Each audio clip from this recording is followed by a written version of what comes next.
और सबसे बड़ी बात यह है कि लगातार जैसा कि साफ तौर से कहा जा रहा था कि क्या इसमें कौन से कनेक्शन हो सकते हैं, कैसे इनको फंडिंग की जाती थी, दस्तावेज कहाँ हैं, इन तमाम चीजों पर जैसे ही इस खुलासे की बात सामने आती है और उसके बाद पुलिस जो एटीएस की टीम है वो पूरी तरह अलर्ट हो जाती है। जहां पर नोएडा में तमाम जो उनकी संस्था है, जो मुस्लिम समुदाय की संस्था है इनकी, उस पर उन्होंने उस संस्था पर छापेमारी की। उसके साथ साथ जहां पे नोएडा में रहते थे, डेथ जो कॉलोनी है वहां पर जो है रहते थे, वहां पर जो है इन्होंने छापेमारी की। इसके साथ साथ जहां लगातार जो इनके कनेक्शन थे उन पर पुलिस पूरी तरह से अलर्ट मोड पर थी और तमाम जगहों पर छापेमारी की गई। ये जरूर रहा कि पुलिस के हाथ जो है वो तमाम दस्तावेज जरूर हाथ लगे हैं जो कहीं ना कहीं सबूत के तौर पर बड़े सबूत माने जा सकते हैं। उसके साथ साथ जब इस मामले को लेकर के 2 वीडियो है, वो जो उमर गौतम है उसके 2 वीडियो साफ तौर सामने आए, क्योंकि इसमें अगर मुख्य सरगना की बात करते हैं, जो उमर गौतम है वो कहीं ना कहीं इस पूरे मामले का मुख्य सरगना है, क्योंकि रामपुर,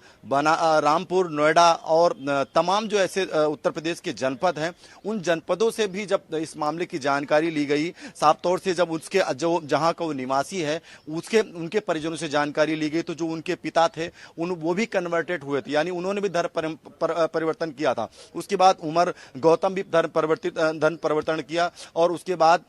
लगातार जब उनके गांव से इस बात की जानकारी ली गई तो साफ तौर से उनका यह कहना था कि वो कभी कभी गांव में जाता है, यानी इसके साथ साथ वो ऐसे लोगों से मिलता है, मुलाकात करता है जो सही मायने में गरीब है, यानी ये माना जाए कि जो उसकी एक मनसा थी वो गरीब लोगों को, जो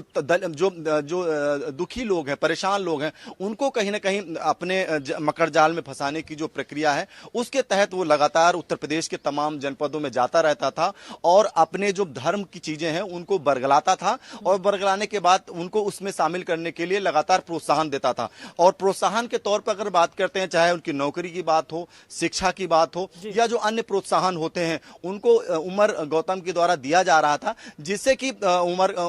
कि उन लोगों को अपने धर्म में शामिल किया जाए। लेकिन सबसे बड़ी बात साहिल इसमें यह निकल के आ रही थी कि लगातार सभी की नजरें इस बात पे बनी हुई थी कि आखिर इन्हें फंडिंग कौन कर रहा है, क्योंकि साफ तौर से वीडियो में देखा जा सकता है कि वो कह रहा है पोलैंड या अन्य देशों, अमेरिका, इंग्लैंड, उन तमाम जनपदों पर इसने उन तमाम देशों में इन्होंने दौरा किया है और एक बार नहीं कई बार इनका दौरा हुआ। तो सबसे बड़ी बात ये कही जा रही थी कि इस्लामिक दावा सेंटर नाम की जो संस्था है वो उसके चेयरमैन पर एफआईआर हुई, उमर गौतम पर एफआईआर, इन लोगों से जब इस बात को लेकर कहा जा रहा था कि आखिर जो विदेश में किन लोगों से मुलाकात की, कौन कौन से ऐसे लोग और फंडिंग कहां से हुई, तो उसमें सबसे बड़ी बात आईएसआई का नाम आया है, क्योंकि लगातार ये कहा जा रहा था कि आखिर जो फंडिंग है, जो इसका पूरा स्ट्रेटेजी है वो कैसे तैयार की जा रही है। तो अब इस पर लगातार जो खुलासे हो रहे हैं वो कहीं ना कहीं चौंकाने वाले हैं और इस चौंकाने वाले खुलासे में फंडिंग की बात, आईएसआई की बात, और माना यह जा रहा है कि जो तमाम डॉक्यूमेंट्स यानी जो कागजात मिले हैं उस आधार पर जो 1000 की संख्या तो केवल डॉक्यूमेंट्स के आधार पर उन्हें मिली है, लेकिन जो उसने स्वीकार किया है लगभग 13 से 14 ऐसे बच्चे हैं जो 1 महीने में नोएडा में ही कन्वर्टेड कराए गए हैं, लगातार कार्यक्रम करा रहा। सवाल अपने आप में यह बना हुआ है कि लगभग 2 साल से इतना बड़ा जो है इस तरह का कार्य कर रहा था और ऐसे में पुलिस की नजर से कहीं ना कहीं दूर था। अब ऐसे में जब एटीएस ने इस मामले की गिरफ्तारी की है तो लगातार जो परत दर परत है वो लगातार सहित खुल के आ रही हैं और माना यह जा रहा है कि आखिर जिस तरह से ये पता लगाने का प्रयास किया जा रहा है कि आखिर इस तरह की कन्वर्टन के बाद, आखिर धन परिवर्तन के बाद इनकी मनसा क्या थी, तो लगातार ये मनसा निकल करके आ रही है कि कहीं ना कहीं जो धर्म संप्रदाय है उसमें कहीं ना कहीं जो चीजें होती हैं उनको भड़काने की बात निकल के सामने आ रही है। अब ऐसे में यह माना जा रहा है कि जो इनके 7 दिन हैं इसमें कई ऐसी चीजें हैं जो बिल्कुल दूध का दूध और पानी का पानी होंगी कि आखिर किस तरह से कितने लोगों को शामिल कराया। और इसमें एक चीज और निकल के ये आ रही है कि आखिर इसमें से 2 लोग जो पकड़े गए हैं लगभग इनकी संख्या और भी है, और वो कौन कौन से लोग हैं, क्योंकि जब अगर इनकी कनेक्शन की बात कही जाए 3 जून को जो 2 ऐसे लोग हैं जब जो है वो उनको पकड़ा गया था, उसके बाद उमर गौतम का नाम सामने आया था। उमर गौतम के माध्यम से जब 2 लोगों की गिरफ्तारी हुई है, एटीएस इस मामले की लगातार साहिल जांच जरूर कर रही है, लेकिन इस खुलासे की बात कही जाए तो खुलासे को लेकर जिस तरह से चौंकाने वाली चीजें आ रही हैं, क्योंकि सीधे तौर से बात कही जाए तो इस मामले पर जिस तरह से फंडिंग की बात आई और आईएसआई का नाम निकल के सामने आया तो बहुत आसानी से समझा जा सकता है कि आखिर मनसा क्या है, क्योंकि देश में किस तरह से जो है ये लोग काम कर रहे थे और किस तरह से इनकी मनसा कहीं ना कहीं जो है देश में सौहार्द बिगाड़ने की थी। शाहिद अरुण चंद्रा हमारे सहयोगी गाजियाबाद से हमारे साथ जुड़ गए हैं। अरुण, इस पूरे प्रकरण में जिस तरीके से एटीएस ने कई बड़े खुलासे किए हैं, गाजियाबाद से क्या कुछ निकलकर सामने आ रहा है? देखिए साहिल, बिल्कुल बता दूं कि जिस तरह से लखनऊ में एटीएस ने ये प्रेस कॉन्फ्रेंस की थी और एक बड़ा खुलासा किया था, इसके तार सीधे गाजियाबाद से जुड़े हैं। बिल्कुल पूरा मामला समझाने की कोशिश करता हूं साहिल कि जो सबसे पहले दासना का जो चर्चित देवी मंदिर है, जो यहाँ के महंत हैं यशीलानंद सरस्वती महाराज, उनकी जो यहाँ पे एक बोर्ड भी लगाया हुआ है कि जिसमें साफ शब्दों में लिखा हुआ है कि मुस्लिमों का प्रवेश वर्जित है, यानी इसी मंदिर पर मुस्लिम धर्म के लोग ना आए। तो यहाँ पर जो सबसे पहले जो शुरुआत होती है, एक जो विपुल को पकड़ा जाता है, विपुल के साथ साथ एक जो लड़का है कासिफ, जो दोनों सगे जीजा साले हैं, और इनको गाजियाबाद पुलिस गिरफ्तार करती है। अनिल यादव के द्वारा एफआईआर दर्ज कराई जाती है कि हमारे मंदिर में संदिग्ध लोगों को पकड़ा गया है। और जब गिरफ्तारी उनकी कर ली जाती है साहिल, तो यह गिरफ्तारी में पूछताछ में जो सामने निकल के तथ्य आते हैं वो बड़े चौंकाने वाले आते हैं, क्योंकि जो विपुल है वो बहनोई है और जो कासिफ है वो उसका जो साला है। तो जब इनसे पूछताछ की गई और इनको शुरुआती दौर पर जब पूछताछ में पता निकल के आया, तो सबसे पहले सलीमुद्दीन को गिरफ्तार किया गया। सलीमुद्दीन जो है ये जो विपुल है उसका गुरु बताया जाता है। तो सीधी सी बात है, जो विपुल का गुरु था सलीमुद्दीन, वो गाजियाबाद के विजयनगर में रहते हैं, और जब उनको गिरफ्तार किया गया तो उनसे जो पूछताछ की गई, 11 दिन की उनको कस्टडी जेल हुई थी, और पूछताछ में ये बातें निकल मिलता है, मुलाकात करता है जो सही मायने में गरीब है। यानी ये माना जाए कि जो उसकी एक मनसा थी, वो गरीब लोगों को, जो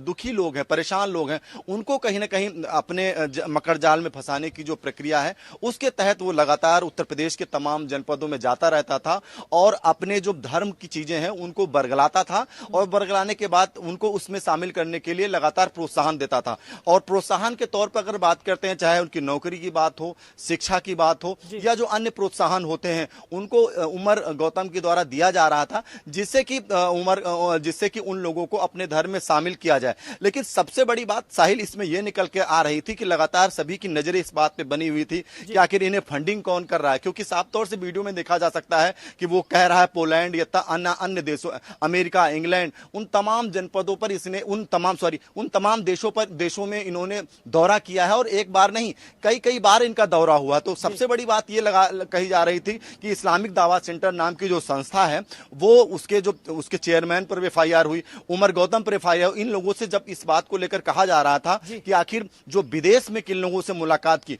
कौन कौन से ऐसे लोग और फंडिंग कहां से हुई, तो उसमें सबसे बड़ी बात आईएसआई का नाम आया है, क्योंकि लगातार ये कहा जा रहा था कि आखिर जो फंडिंग है, जो इसका पूरा स्ट्रेटेजी है, वो कैसे तैयार की जा रही है। तो अब इस पर लगातार जो खुलासे हो रहे हैं वो कहीं ना कहीं चौंकाने वाले हैं, और इस चौंकाने वाले खुलासे में फंडिंग की बात, आईएसआई की बात, और माना यह जा रहा है कि जो तमाम डॉक्यूमेंट्स यानी जो कागजात मिले हैं, उस आधार पर जो 1000 की संख्या तो केवल डॉक्यूमेंट्स के आधार पर उन्हें मिली है, लेकिन जो उसने स्वीकार किया है, लगभग 13 से 14 ऐसे बच्चे हैं जो 1 महीने में नोएडा में ही कन्वर्टेड कराए गए हैं, लगातार कार्यक्रम करा रहा। सवाल अपने आप में यह बना हुआ है कि लगभग 2 साल से इतना बड़ा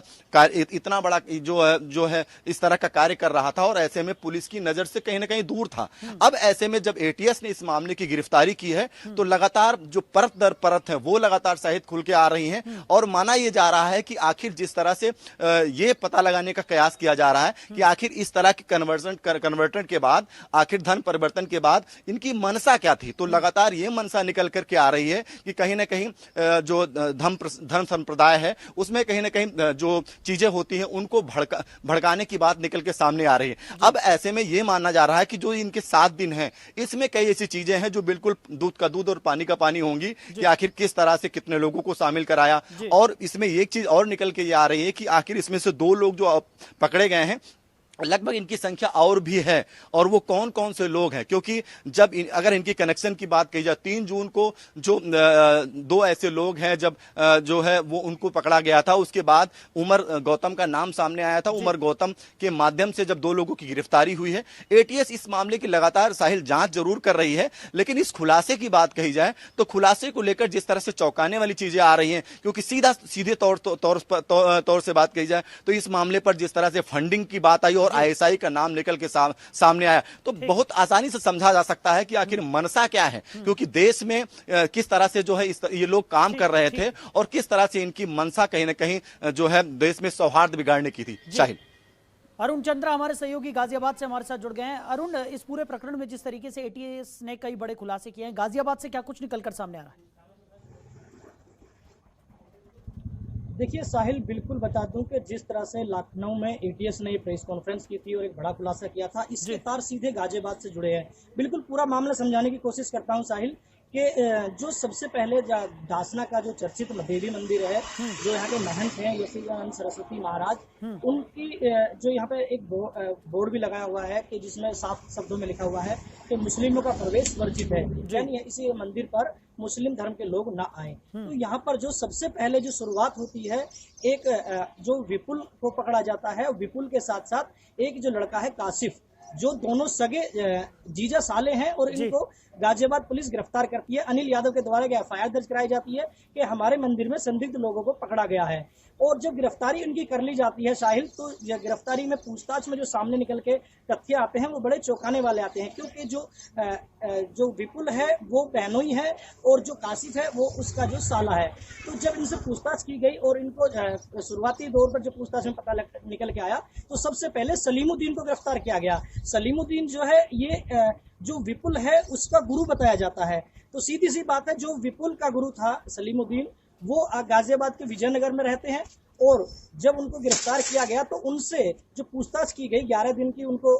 कस्टडी जेल हुई थी, और पूछताछ में ये बातें निकल के आई थी कि दो जो लोग हैं, एक तो गौतम है और एक जो है जहांगीर है, उनको फिर एसटीएफ गिरफ्तार करती है। विपुल से जो जानकारी निकली थी, क्योंकि विपुल ने भी सन 1995 में धर्म परिवर्तन किया था। कराया किसने था? वो भी कराया था सलीमुद्दीन ने। सलीमुद्दीन गाजियाबाद के जो विजयनगर है वहां पर पैरामेडिकल इंस्टीट्यूट चलाता है, और वहीं पर उसको शिक्षा दी गई थी, वहीं वो उसका गुरु बताया जाता है। और जो विपुल की जो शादी हुई थी वो भी उसी सलीमुद्दीन ने कराई थी। शादी कराने के जो इसमें प्रकरण था, तो क्योंकि उसका निकाह कराया गया था, तो उसकी जो गवाही भी जो थी वो सलीमुद्दीन ने ही दी थी। सलीमुद्दीन से पूछताछ के बाद ही ये बातें सामने निकल के आती हैं कि इसमें दो जो इन्वॉल्व हैं, जो बाटला और आपका दिल्ली से दोनों को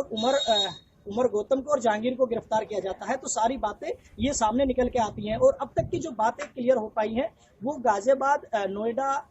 एनसीआर में तमाम ऐसे जिले हैं जहां पर ये मूक बाधिक बच्चे जो होते हैं, जो गूंगे बहरे बच्चे होते हैं, उनको भी अपना शिकार बनाते थे और उनका भी धर्म परिवर्तन करवाते थे। वहीं नोएडा में भी करीब 60 से ज्यादा लोगों का इन्होंने धर्म परिवर्तन कराया है। लेकिन जो बड़ी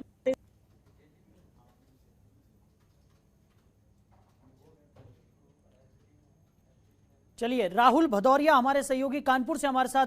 बने हुए हैं। राहुल, कानपुर की अगर बात की जाए तो कानपुर में भी कई लोगों का धर्म परिवर्तन इन्होंने यहां पर करवाया था। जिस तरीके से आरोपियों का जो वीडियो निकलकर सामने आया उसमें भी ये खुलासा हुआ है। साथ ही साथ एटीएस की तरफ से भी बताया गया है कि कानपुर के भी कई सारे ऐसे लोग थे जिनका धर्म परिवर्तन इन्होंने कराया था। वहां से क्या कुछ निकलकर सामने आ रहा है?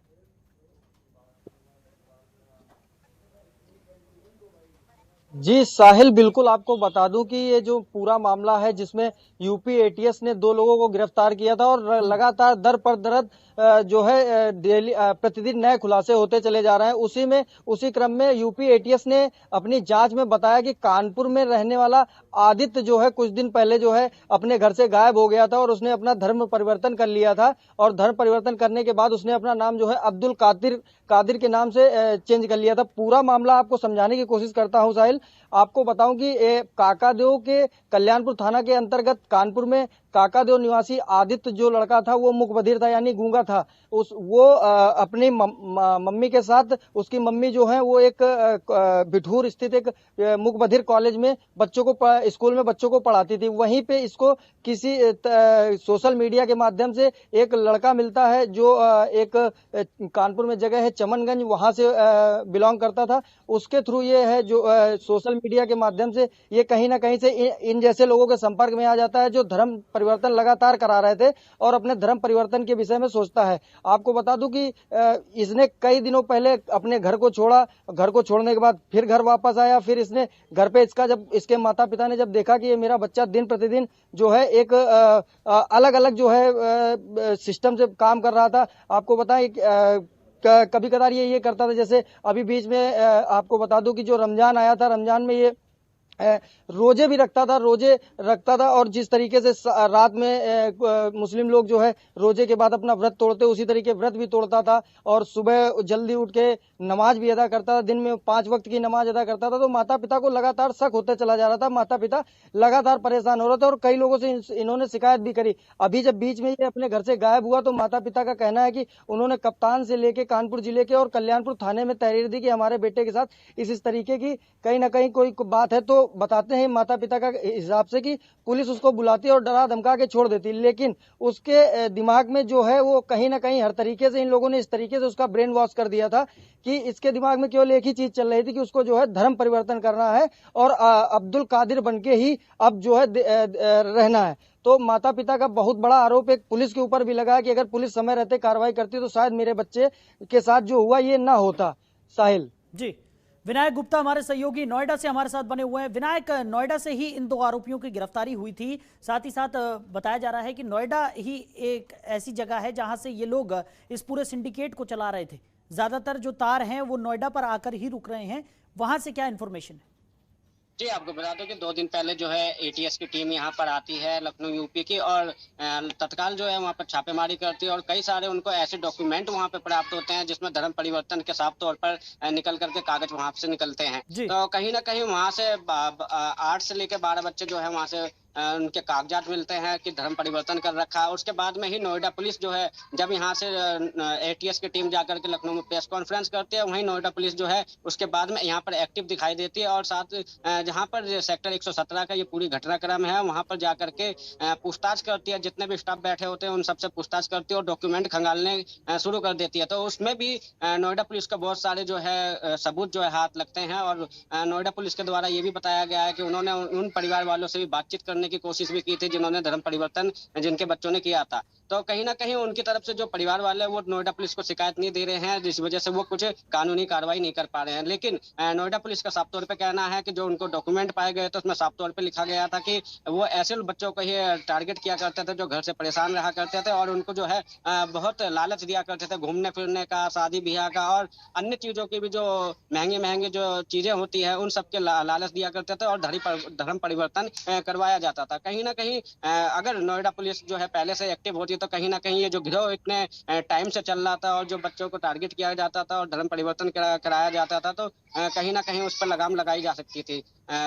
एटीएस की टीम आती है, उसके बाद में कार्रवाई की जाती है, 2 लोगों की गिरफ्तारी भी होती है और अन्य खुलासे भी जो है लगातार परत दर परत खुलने को लगातार अगले दिन भी खुल रहे हैं। और आज भी जो है नोएडा के सेक्टर 117 की बात करें जहाँ पर उनका जो कार्यालय था वहाँ पर भी बात करें तो वहाँ पर भी टीम आ रही है और अलग अलग एजेंसियों की टीम भी पहुंचने की बात सामने आ रही है। लगातार जो है अन्य संस्थाओं के लोग भी वहाँ पर जाके हंगामा कर रहे हैं, नोएडा पुलिस के ऊपर भी आरोप उठा रहे हैं कि नोएडा पुलिस अगर यहाँ पर कमिश्नरेट होने के बाद में भी और उनके जो इतनी सारी एजेंसियां काम कर रही है गौतम बुद्ध नगर में, अगर वो इन सब चीजों का नहीं पता लगा पाएंगी तो कैसे काम चलेगा। कहीं ना कहीं नोएडा पुलिस के ऊपर भी सवाल उठ रहे हैं और साथ ही अगर बात करें तो ये भी बताया गया है कि 2 लोगों के गिरफ्तार होने के बाद में 2 वीडियो भी सामने आए हुए हैं। उन वीडियो में भी बहुत बड़े खुलासे भी दिख रहे हैं और साफ तौर से वो कबूल कर रहे हैं कि वो नोएडा से लेकर के बात करें तो और बाहर विदेशों में भी उन्होंने गए हैं और लोगों से बातचीत की है। तो कहीं ना कहीं अब जिस तरीके से एटीएस काम कर रही है उसके बाद में अब बताया ये भी जा रहा है कि एनआईए की जो टीम है वो भी नोएडा आकर के जो उनका कार्यालय वहां पर आकर के पूछताछ कर सकती है। जितने भी नोएडा पुलिस ने कल जो डॉक्यूमेंट बरामद किए थे वहां से धर्म परिवर्तन के वो जो है उन्होंने लखनऊ रिपोर्ट बना करके सौंप दी गई है। एटीएस की टीम भी दोबारा आ सकती है यहाँ पर और अन्य चीजों के जो ठिकाने हैं वहां पर भी पूछताछ करने को जा सकती है। जिनके परिजनों के नाम आ रहे हैं, जिनके बच्चों ने धर्म परिवर्तन किया, उन परिजनों से भी जो एजेंसियां हैं वो जाकर के उनके परिजनों से बातचीत करेगी और उनको समझाने की कोशिश करेगी। जी ओम, आपसे जानना चाहूंगा, जिस तरीके से ये पूरे प्रकरण पर जानकारियां निकलकर सामने आई हैं, एटीएस ने कई बड़े खुलासे यहां पर कर दिए हैं, तो माना जा सकता है कि एक बड़ा सिंडिकेट यहां पर चल रहा था क्योंकि अलग अलग जगहों से इसके तार जुड़े हुए हैं। साथ ही साथ 1000 लोगों का ये धर्म परिवर्तन अब तक करा चुके थे, उसके आगे भी ये लगातार सक्रिय थे। आईएसआई से जिस तरीके के इनके तार जुड़ रहे हैं, साथ ही साथ विदेशी फंडिंग की अगर हम बात करें तो एक बड़ा सिंडिकेट यहाँ पर सक्रिय था। और जिस तरीके से अभी भी कई खुलासे होने बाकी हैं, एटीएस लगातार पूछताछ कर रही है कि कितने लोगों से ये जुड़े हुए हैं, तो ये माना जा सकता है कि कहीं ना कहीं एक बड़ी साजिश यहाँ पर रची जा रही थी, जिस पर अभी फिलहाल के लिए तो रोक लगा दी गई है, लेकिन इस पर आगे किस तरीके की कार्रवाई होगी, क्या कुछ आगे निकल कर सामने आने वाला है? साहिल, ये आपके प्रश्न का जवाब दूं उसके पहले एक जानकारी हमारे पास में आई है, वो मैं आपके साझा करता हूं। जो डेफ सोसाइटी है नोएडा की, उसकी जो संचालिका है रोमा अरोड़ा, उनको जो है पुलिस ने गिरफ्तार किया था और जब लगातार उनसे पूछताछ की जा रही थी तो उसमें कई ऐसी बातें हैं जो चौंकाने वाली अभी निकल के साफ तौर से आई हैं, जिसमें साफ तौर से ये कहा जा रहा है कि जो संख्या है वो संख्या इसकी बढ़ सकती है। इसका मतलब साफ है कि जो आंकड़े हमारे पास में थे, जो आंकड़े प्रशांत कुमार एडीजी कानून व्यवस्था ने बताए थे, उनकी संख्या बढ़ सकती है। ऐसा साफ तौर से जो संचालिका है डेफ सोसाइटी की जो संचालिका है, उनको जब पुलिस ने पूछताछ की है तो उसमें चीजें निकल के आई हैं कि उसकी संख्या बढ़ सकती है। और उसके साथ साथ उन्होंने कहा, उन्होंने साफ तौर से जब कड़ी पूछताछ की गई है तो उसमें साफ तौर से यह निकल करके आया है कि इनके संबंध आईएसआई से हैं। इसका मतलब यह साफ हो जाता है कि जो ये पैठ है वो छोटी मोटी पैठ नहीं है, इसका जो कनेक्शन है वो कहीं ना कहीं सीधे सीधे तौर से जो विदेशी कनेक्शन साफ तौर से वो निकल करके आया है। उसके साथ साथ अगर हम बात करते हैं जो रोमा अरोड़ा हैं, उनकी जो जानकारी हमारे पास मिल रही है उसके तहत जो संचालिका, उन्होंने कई ऐसे और राज हैं जो उजागर किए हैं। लगातार पुलिस इनसे, जो संचालिका डेफ सोसाइटी की जो वहां सोसाइटी है उसकी जो संचालिका है, उनसे लगातार पुलिस पूछताछ कर रही है और माना जा रहा है कई ऐसे और राज हैं जो पुलिस को जानकारी के तहत मिले हैं। तो कहीं ना कहीं इस बात को समझा जा सकता है कि आखिर जिस तरह से पुलिस लगातार जो छानबीन है साहिल वो कर रही है, इसमें एक अहम कड़ी जो वहां संचालिका है उनके माध्यम से जानकारी पुलिस के हाथ लगी है, जिसमें आईएसआई कनेक्शन की बात निकल के साफ तौर से आ गई है। अब आपकी बात मैं करता हूं, जिस तरह से आप कह रहे हैं साफ तौर से जो कनेक्शन की बात कही जाए या जो लगातार फंडिंग की बात कही जाए, इस बात को पुलिस ने, एटीएस ने सबसे पहले स्वीकार कर लिया था कि आखिर इनको इनका जो सरगना है वो आखिर कौन है। तो साफ तौर से अगर हम लखनऊ की बात करें तो यहां पर भी जो एक संस्था थी, मुस्लिम संस्था, उससे भी कनेक्शन बताए जा रहे हैं उमर गौतम के, क्योंकि वो यहां आया था और यहां आने के बाद उस संस्था के माध्यम से उनसे लोगों से मुलाकात की थी। और उसके साथ साथ अगर हम बात करते हैं जो विदेश में वो जब भी जिन देशों में, इंग्लैंड, पोलैंड, अमेरिका, जहां पर भी गया है तो वो एक जो मुस्लिम जो संस्था है उसके आकाओं से उसने मुलाकात की थी। तो कहीं ना कहीं इस बात की जो चीजें पुष्टि हो रही हैं कि आखिर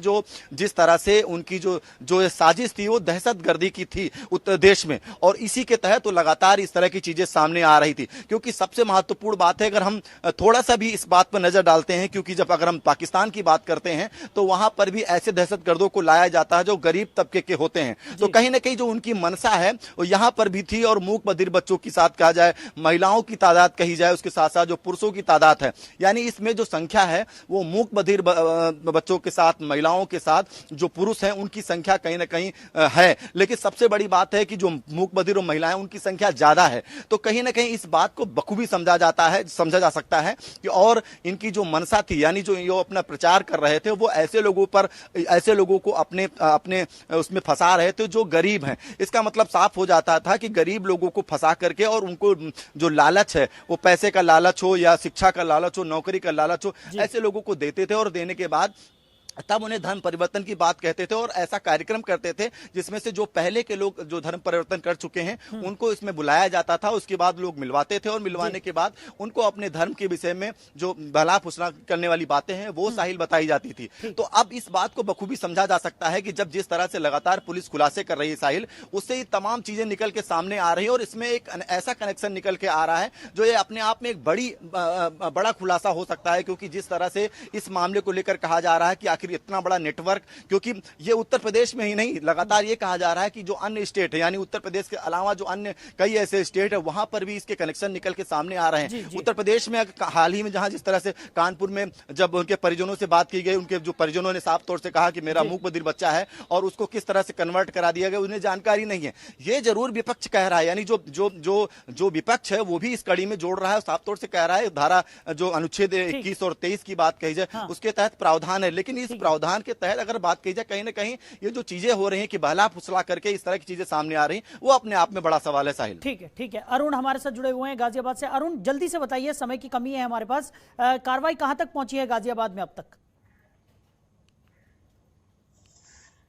जी बिल्कुल साहिल, बता दूं कि जिस तरह से दो लोगों को पहले गिरफ्तार किया गया था, उन्हीं के आधार पर, पूछताछ के आधार पर सलीमुद्दीन को गिरफ्तार किया गया। और इसमें एक सबसे बड़ा जो सामने चौंकाने वाला मामला निकल के आ रहा है कि ग्लैमर, शादी और देशाटन। ग्लैमर इसलिए क्योंकि सलीमुद्दीन जो था इसको विपुल को पढ़ाई कराता था, पढ़ाने के साथ साथ उसको सर्टिफिकेट दिए, उसके बाद उसका धर्म परिवर्तन कराया और उसके बाद ही उसकी शादी सेक्टर 23 संजय नगर में कराता है। और जिससे शादी कराता है काशिफ की बहन से, काशिफ का भी धर्म परिवर्तन पहले कर दिया जाता है। तो अभी फिलहाल जो कासिम है और उनको जेल भेज दिया था, हालांकि जमानत हो गई है, मीडिया से वो बचते हुए नजर आ रहे हैं। सलीमुद्दीन भी अपने घर पर नहीं है, 2 दिन पहले उसकी भी दासला जेल से जमानत होती है, लेकिन अभी वो मीडिया से बात करने की स्थिति में नहीं। और घर पे जब हमारी टीम गई तो उन्होंने घर पे ताला लगा हुआ था और कोई बात करने के लिए तैयार नहीं था। ठीक है। राहुल हमारे सहयोगी कानपुर से हमारे साथ बने हुए हैं। राहुल, जल्दी से बताइए कि कानपुर की क्या स्थिति है, एटीएस की कार्रवाई कहां तक पहुंची है कानपुर में? जी बिल्कुल साहिल, आपको बता दूं कि आज भी एक ताजा मामला कानपुर में सूत्रों के अनुसार बता दूं आया है, जिसमें कि एक लड़की जो कानपुर यूनिवर्सिटी से 2 साल पहले एमबीए कर रही थी, जिसका नाम सुप्रिया था, उसको सुप्रिया से ऐसा बना दिया गया है और वो उस लड़की की तलाश की जा रही कि आखिर वो लड़की कहाँ गई थी, जिसमें यूपी पुलिस और एटीएस दोनों मिलकर अपनी अपनी लगातार कार्रवाइयां कर रहे हैं। और जो आदित्य था जो अब्दुल कादिर बन गया है, आदित्य के परिजन भी लगातार जो है उसको बहलाने फुसलाने की कोशिश कर रहे हैं, किसी तरह वो मान जाए, लेकिन वो मानने को तैयार नहीं है। लगातार जांचों में उसके खुलासे होते चले जा रहे हैं कि किस तरीके से आदित्य को जो है, जैसे आदित्य के कल स्कूल टीचर से भी बात हुई, आदित्य के स्कूल टीचर ने बताया कि जब उसका फर्स्ट ईयर का एग्जाम था तो उसने अपनी जो पूरी कॉपी थी उस पर कुछ ना लिखते हुए सिर्फ और सिर्फ अल्लाह अल्लाह अल्लाह यही केवल लिख रहा था। तो उसकी माँ को बताया गया, लेकिन माँ ने उस टाइम पे सोचा कि मेरा बच्चा मुखबधिर है, हो सकता है उसके दिमाग में कुछ इस तरीके की चीजें आई हो, लेकिन लगातार जब उसने इस तरीके की हरकतें करी तो ये चीजें सामने खुल के आई है कि उनका बच्चा जो है किसी न किसी बाहरी और किस तरीके से उनको फंडिंग हुई है उसकी भी लगातार पुलिस जांच कर रही है, एटीएस भी जांच कर रही है। आगे जो चीजें आएंगी, हालांकि अभी तक किसी की गिरफ्तारी कानपुर से नहीं हुई है, आगे जो चीजें आएंगी उस पर हम आपको लगातार अपडेट कराते रहेंगे। साहिल, ठीक है। विनायक, नोएडा की क्या स्थिति है? नोएडा में एटीएस की कार्रवाई कहां तक पहुंची है? क्योंकि जो मेन 2 आरोपी बताए जा रहे हैं उनकी गिरफ्तारी भी नोएडा से ही हुई थी। जल्दी, समय कम है। जी, आपको बता दो कि एटीएस की टीम ने यहाँ पे आई थी, छापेमारी की थी और उसके बाद से ही नोएडा पुलिस जो है पूरी तरीके से एक्टिव है और लगातार जो है इनका गिरोह जो चल रहा था उन सबसे दबिश मारने के लिए टीमें भी अलग अलग तरीके से गठित कर रखे गए हैं। और साथ ही जो उनको वहाँ से डॉक्यूमेंट मिले थे, उन डॉक्यूमेंट के आधार पर उन परिजनों से भी बातचीत की जा रही है बच्चों के, और उनसे भी बातचीत करने के बाद में उनसे कहा जा रहा है कि अगर आप कंप्लेन करना चाहते हैं कंप्लेन करिए, हम उनके ऊपर सख्त से सख्त कार्रवाई करने के लिए काम भी करेंगे और सरकार से मांग भी करेंगे कि और ज्यादा से ज्यादा इनके ऊपर कानूनी कार्रवाई की जाए। साथ ही साथ बात करें तो जो संचालक थे रोमा अरोड़ा, उसको ये भी निकल के आया है नोएडा पुलिस की पूछताछ में कि और रोमा अरोड़ा भी जो है कई बार जो है विदेशों के राउंड काट करके आई हुई है, दौरा करके आई हुई है। तो कहीं ना कहीं ये भी देखा जाएगा नोएडा पुलिस से और एटीएस से जो उन्होंने रिपोर्ट भेजी गई है तो उसमें कि विदेशों में ये किस जगह पे गई थे और किन लोगों से मिलकर के आए थे और किन लोगों के तार जो है नोएडा और विदेशों में जब ये घूम करके आई तो किन किन जो जांचें हैं, प्रकरण है, उनकी भी जांच की जाएगी। ठीक है विनायक, हमारे साथ जुड़ने के लिए, तमाम जानकारी के लिए आपका बहुत शुक्रिया। ओम पांडे हमारे सहयोगी लखनऊ से हमारे साथ बने हुए थे, ओम आपका भी बहुत शुक्रिया। अरुण चंद्रा गाजियाबाद से हमारे साथ जुड़े हुए थे, अरुण आपका बहुत शुक्रिया। राहुल भदौरिया हमारे सहयोगी कानपुर से हमारे साथ बने हुए थे, आपका भी राहुल बहुत शुक्रिया इस तमाम जानकारी के लिए। तो धर्मांतरण मामले में एटीएस ने कई अहम खुलासे यहां पर किए हैं, लगातार कार्रवाई जारी है, लगातार जांच चल रही है। देखने को मिल रहा है कि अलग अलग जगहों से अलग अलग तरीके के खुलासे यहां पर हो रहे हैं और एक बड़ा सिंडिकेट यहां पर कार्यरत था धर्मांतरण को लेकर, जिस पर अभी फिलहाल के लिए एटीएस ने थोड़ी बहुत कह सकते हैं कि रोक यहां पर लगा दी है, लेकिन आने वाले समय में और क्या क्या बड़े बड़े खुलासे इस पूरे प्रकरण में होते हैं ये देखने वाली बात होगी। तो फिलहाल इस खास पेशकश में मेरे साथ इतना ही। खबरों के निष्पक्ष विश्लेषण के लिए सब्सक्राइब करें Jantantra TV and press the bell icon. Never miss any update.